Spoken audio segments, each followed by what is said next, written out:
موجودة جنب البحر. ايوه هذا اللي جنبه، هي دخلت وما قالت لاحد وغرقت والحمد لله وماتت. هذا امر الله.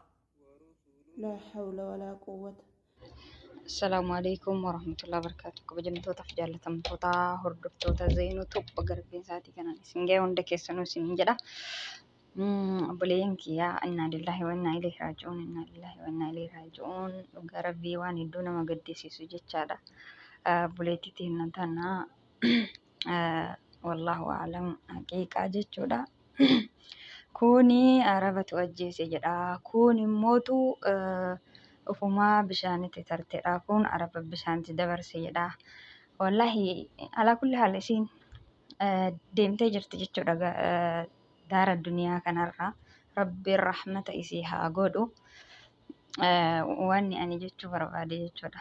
Obboleeyyan tiyya wallahi rabbiin isin haa eegu. Dubartoota arabaatitti illee waa takka hin dubbatinaa. Daa'imman illee sirriitti eegaa.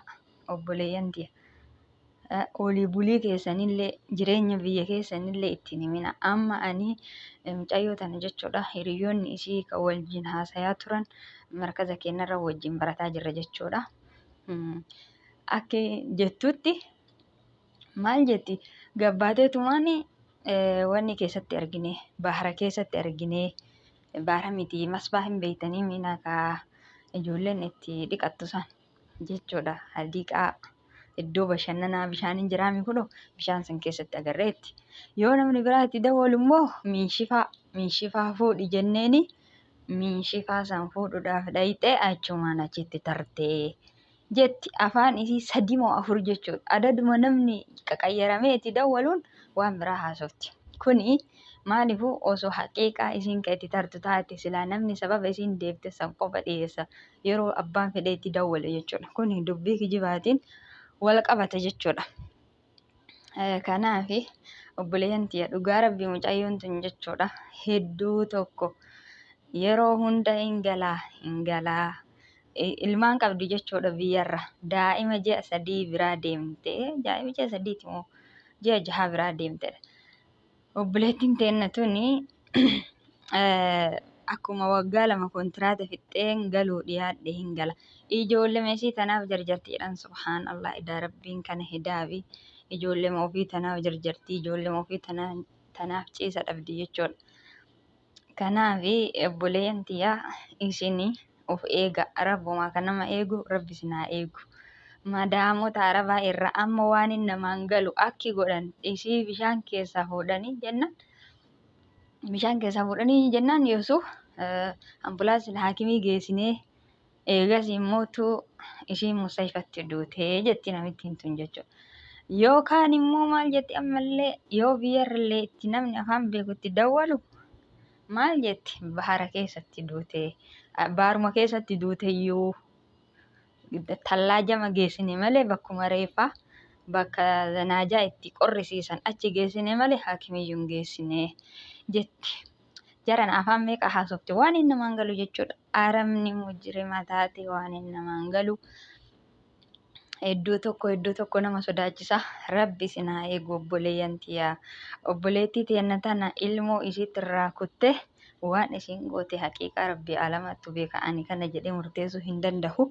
Kun obboleettii teenna tana jiruu duniyaa keessaa baastee akiraa ganda akiraa akkasitti wallaahi laziim ganda akiraa san dhandhamsifte jechuudha. Ani isima shakka garuu shakkiidha malee wallahu aalam bi haqiiqatii jechuudha. Haqiiqaa isii rabbumatu beeka.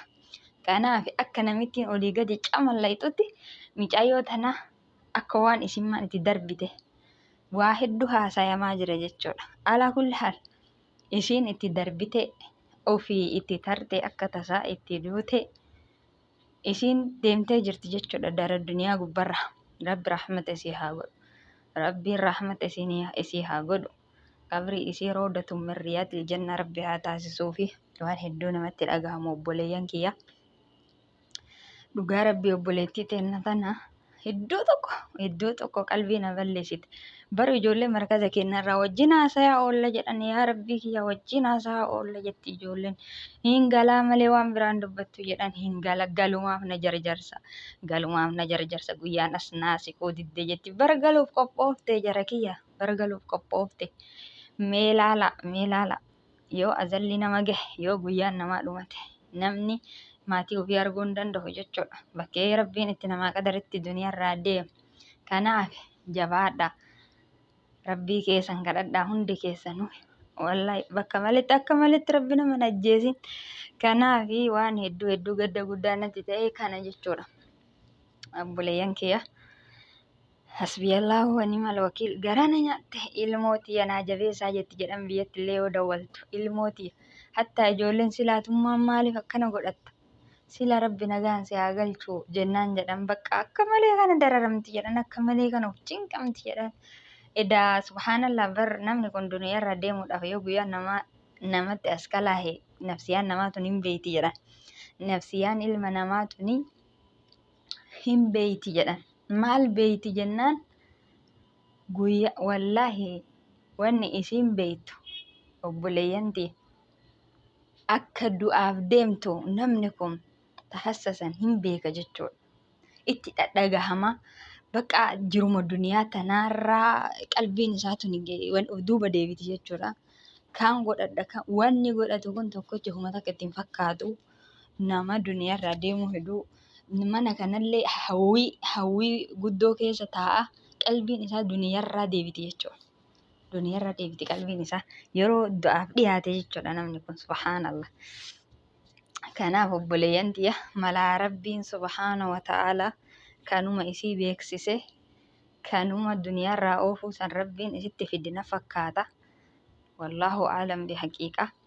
Kanaaf buleettiin teenya tun duniyaarraa deemtee jirti. Du'aa godhaa fi hundi keessanuu afaan beektaniin du'aa godhaa fi buleettii teenya tana baay'ee qalbiin nama cabxi. Baay'ee tokko jechuudha. Dhugaa rabbii isii bichaa miti namni du'e namni aramni ajjeefte namni ammallee akka hin taane keessa jiru ka bishaan danfaa itti naqan ka zayitii itti naqan ka fooqirraa darban tokko lama miti jechuudha. Garuu mucayyoon tun dhugaa rabbi galuudhaaf bar sanaa lamaan ofii fixattee kontiraata fixxee waraqaa naa baasi jetteen jechuudha. Subhaanallah hin galaa kalas hin barbaadu. Ani ijoolleetii ijaan argu malee jetti ijoolleetii osoo ijoollee dhoowwattuu san ijaan hin argin daara duniyaa irraa gara ganda akiraatitti godante jechuudha. Kanaaf obboleeyyan yaa rabbi sinaa tiisuu rabbiin kee sinaa tiisuu siniin jedha waan nama gaddisiisuu du'a fajaa bichaa du'a nama rifachiiftu bichaa obboleeyyan yaa wanni zabana kana yeroo ammaa kana keessatti argaa jirru du'allee taanaan hedduu gadi hammaattee lola taanaan hedduu gadi hammaate bakkuma jirtanii gara waan gabbartanii deebi'aa hundi keessanuu isiniin obboleeyyan yaa rabbii keessan wallahi lazim zakkaruudhaan gara rabbii deebi'aa toobaa gara rabbii deebi'aa maasiyaa dalaydan irraa rabbiin nu haa qulqulleessuu hedduu tokko sodaachisee jira barri jechuudha namni osumaarra jiru armuuf dhaba bakka duuti obboleeyyan hedduu tokko wallahi waan xiqqishuu takka taate jechuudha lubbuun namaatu jechuudha duniyaarraa deemtu tun bakka basiixa isii waan jettu argitanii namitti waan isiin jettu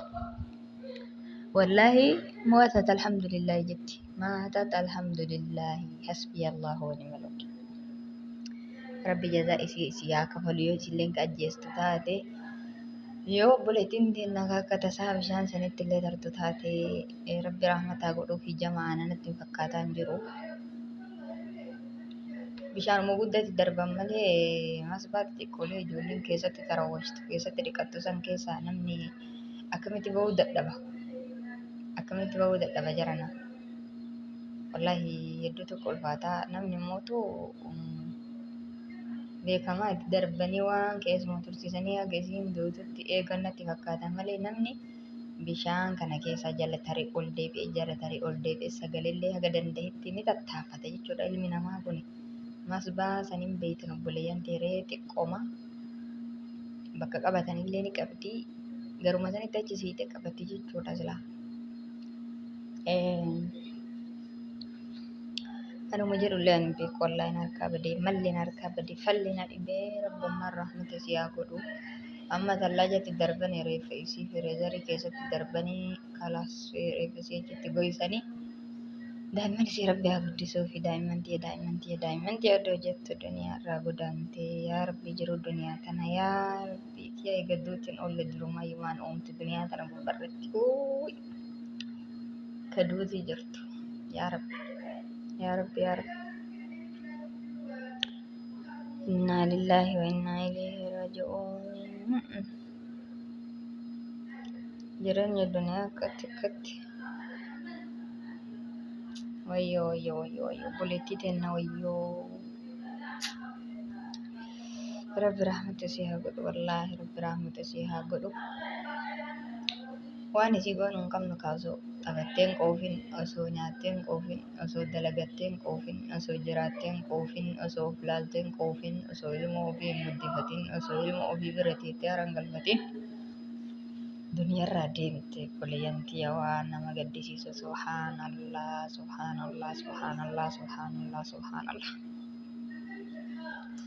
la hawla walaa quwwata illaa billah wanti godhan maaltu jira dha obboleeyyantii du'aayii godhaafi isiniin jedha akka du'aayii godhaafi wallaahi rabbiin kiyya ganda qunsuma fardawsi rabbi si haa godhu duniyaa tana gubarra ilmaan isiitiin wal dhabde akiraa bakka takkatti rabbi walitti isaan haa qabu jannata keessatti rabbi walitti isaan haa qabu jireenyi keenya haganuma akkanuma jechuudhaan hundi keenya fagoo yaadina tanuma obboleeyyan keenya mancaasee facaasee jireenyi biyya namaa kun karaa baaratiin kun gaara keessatti kun qurxummii nyaatte kun bishaan keessatti kun mana madaamiititti kun osoo karaa deemu obboleeyyan biyya waan jireenyi biyya ormaatu nu goote yoo rabbi alamaatitti himanne malee namatti himannu hin qabnu namni nun dhagahu inna lillahi wa inna ilaihi raaji'uun ijoollee akkamtu duniyaarraa godaane ijoollee akkam qurxummii nyaatte ijoollee akkamtu gaara kana keessatti ka silaa hayyuu meeqa ta'u ka doktora meeqa ta'u ka barsiisaa meeqa ta'u ka piroofeesara ta'u obboleeyyantii akka injinara ta'u meeqa kam qurxummii nyaatte bishaan nyaatte meeqa kam gaara kana keessatti aduu nyaatte isa ajjeette beelaa dheebuun isa qabdee isa ajjeette meeqa kam ilma sabaa ilma biyyaa ilma daawwaa meeqa kamtu deeme meeqa kame dubartoonni teennallee meeqa kamtu mana madaamii keessatti ajjeefame dubartoonni hayyuu ta adaba qabdu ta kabaja namaaf qabdu ta silaa osoo ilmaan heerumtee ilmaan hortee ilmaan timirte guddisuu dandeettu ta akhlaaqa gaarii barsiisuu dandeettu meeqa kamtu duniyaa tanarraa godaane sababa miidhaa biyyoota arabaa tanaaf jechuudha. Ilmaan boonnaa bira dhufaa dabaraa rabbi kana keessaa nu haa baasu of eegaa of tiisaa isiniin jedha rabbumaa kaan nama tiisu obboleeyyan koo rabbi sinaa tiisu of eegaa of tiisaa rabbi sinaa tiisu wallaahi rabbi sinaa tiisu ani wallaahi baqaan hin danda'u jechuudha mataan na dhukkuba mucayyoon tun duute wadda dhagee jechuudha dhugaa rabbi baqaa ofirraa nama baate nafsiyaan tun ofumarraa nama baati. Hasbunallahu wa ni'mal wakiil duute alhamdulillah ofirraa nama baati jechuudha qalbiin namaatiin ofirraa nama baati. Subhaana jalla yaa rabbi ani waan jedhuun qabu obboleeyyan ta'u obboleettii seenaa du'aayii godhaafi billaahi aliikum du'aayii godhaafi yaa rabbi kiya yaa rabbi allahumma nawwar qabraha wa wassa' madkhalaha ya rabbi ya allah ya rabbi ya allah ya rabbi ya khaliq as-samawati wal ardi ya rabbi kiya ya rabbi obboleettii seenaa tan fuula rahmataatiin nulaa يا ربي فول رحمتات النولاد يا ربي فول رحمتات النولاد خالق السماوات والأرض يا الله استغفر الله العظيم لا حول ولا قوة إلا بالله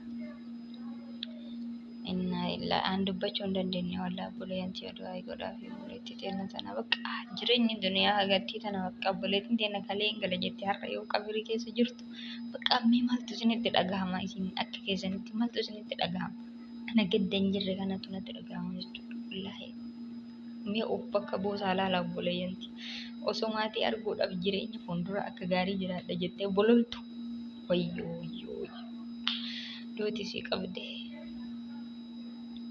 daa'imman saniif osoo boottu. Salaamu alaikum warahmatullahi